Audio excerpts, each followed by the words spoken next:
মান নির্ণয়ের একটি চমৎকার অঙ্ক।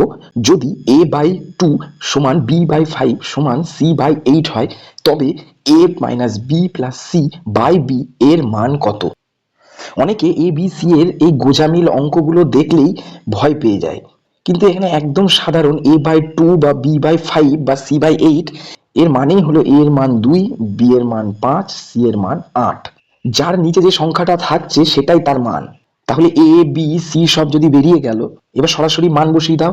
a সমান 2 - b সমান 5 প্লাস c সমান 8 বাই b সমান 5।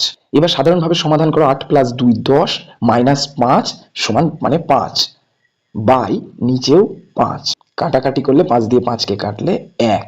অপশন সি 1 হবে উত্তর। আপনাদের জন্য একই রকমের একটি অঙ্ক দিলাম। যদি a/3 সমান b/7 সমান c/8 হয়, তবে a + b + c/a এর মান কত? একই রকম ভাবে মানগুলো বসিয়ে দেবেন এবং অঙ্কটি করে আমাদের কমেন্ট বক্সে উত্তরটি জানিয়ে যাবেন।